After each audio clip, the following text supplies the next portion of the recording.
reports of conspiracies formed against him, he was so much alarmed that he thought of immediately abdicating the government; and when, as I have before related, a man armed with a dagger was discovered near him while he was sacrificing, he instantly ordered the heralds to convoke the senate, and with tears and dismal exclamations lamented that such was his condition, that he was safe nowhere,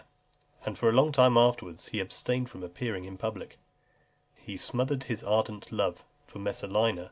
not so much on account of her infamous conduct, as from the apprehension of danger, believing that she was aspired to share with Silenus, her partner in adultery, the imperial dignity. Upon this occasion he ran in a great fright, and a very shameful manner, to the camp, asking all the way he went, if the empire were indeed safely his. No suspicion was too trifling, no person on whom it rested too contemptible, to throw him into a panic, and induce him to take precautions for his safety, and meditate revenge. A man engaged in litigation before his tribunal, having saluted him, drew him aside, and told him he had dreamt that he saw him murdered, and shortly afterwards, when his adversary came to deliver his plea to the emperor,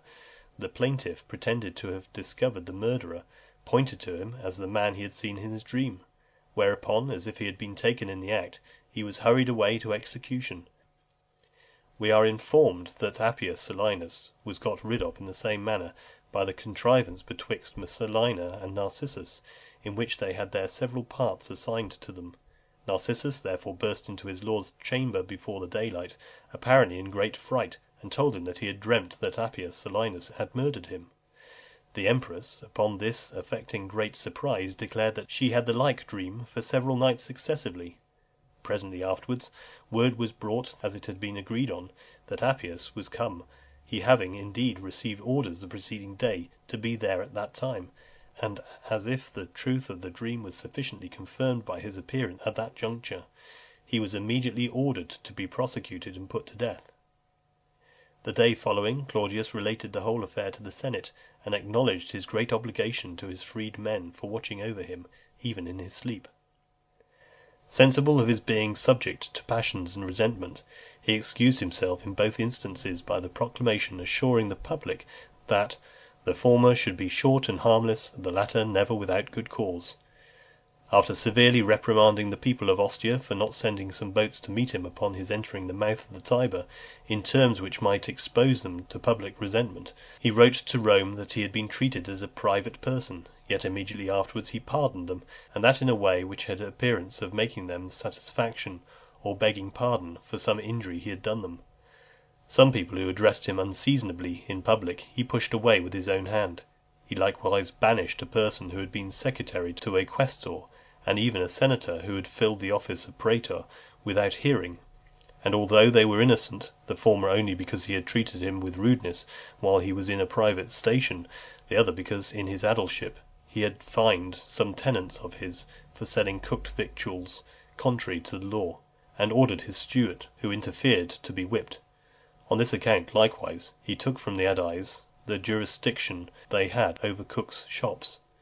He did not scruple to speak of his own absurdities, and declared in some short speeches, which he published, that he had only feigned imbecility in the reign of Caius, because otherwise it would have been impossible for him to have escaped, and arrived at the station he had then attained. He could not, however, gain credit for this assertion, for a short time afterwards a book was published under the title of 101 Anastasis, the Resurrection of Fools, the design of which was to show that nobody ever counterfeited folly. Amongst other things, people admired in him his indifference and unconcern, or, to express it in Greek, his meteoria and apopepsia. Placing him at a table a little after Messalina's death, he inquired why the empress did not come. Many of those whom he had condemned to death he ordered the day after to be invited to his table, and to game with him, and sent to reprimand them as sluggish fellows for not making greater haste. When he was meditating his incestuous marriage with Agrippina, he was perpetually calling her my daughter, my nursling, born and brought up upon my lap. And when he was going to adopt Nero, as if there was little cause for censure in his adopting a son-in-law, when he had a son of his own arrived at the years of maturity, he continually gave out in public that no one had ever been admitted by adoption into the Claudian family. He frequently appeared so careless in what he said, and so inattentive to circumstances, that it was believed he never reflected who he himself was, or amongst whom, or at what time, or in what place he spoke. In a debate in Senate, relative to the butchers and vintners, he cried out, "I ask you, who can live without a bit of meat?" and mentioned the great plenty of the old taverns from which he himself used formerly to have his wine. Among other reasons for his supporting a certain person who was candidate for the quaestorship, he gave this: "His father once gave me, very seasonably, a draught of cold water when I was sick." Upon his bringing a woman as a witness in some cause before the Senate, he said, "This woman was my mother's freed woman and dresser, but she always considered me as her master, and this I say because there are some still in my family that do not look upon me as such." The people of Ostia addressing him in open court with a petition, he flew into a rage at them, and said, "There is no reason why I should oblige you. If any one else is free to act as he pleases, surely I am." The following expression he had in his mouth every day, and at all hours and seasons: "What, you take me for a theologus?" And in Greek, "Speak, but do not touch me." Besides many other familiar sentences, below the dignity of a private person, much more of an emperor, who was not deficient either in eloquence or learning,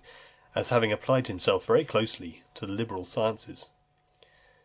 By the encouragement of Titus Livius, and with the assistance of Sulpicius Flavus, he attempted at an early age the composition of a history, and having called together a numerous adultery to hear and give their judgment upon it, he read it over with such difficulty, and frequently interrupting himself, for after he had begun, a great laugh was raised among the company, by the breaking of several benches from the weight of very fat men, and even when order was restored, he could not forbear bursting out into violent fits of laughter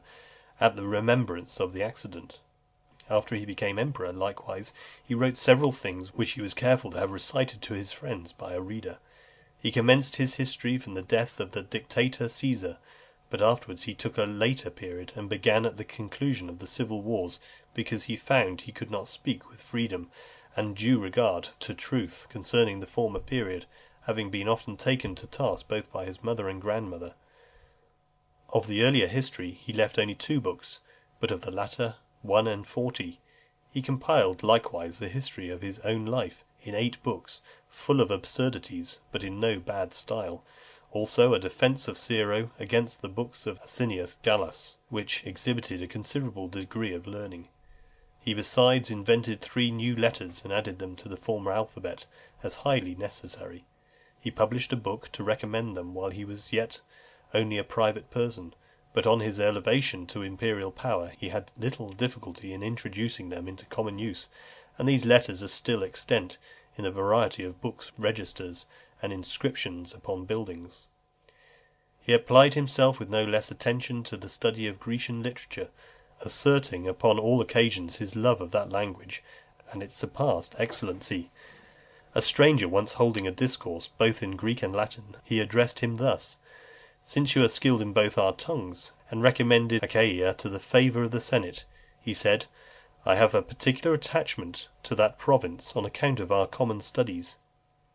In the Senate he often made long replies to ambassadors in that language. On the tribunal he frequently quoted the verses of Homer.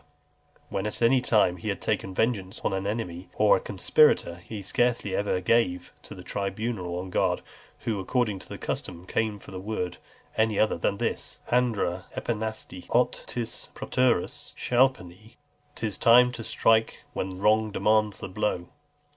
To conclude, he wrote some histories likewise in Greek, namely 20 books on Tuscan affairs, and 8 on the Carthaginian,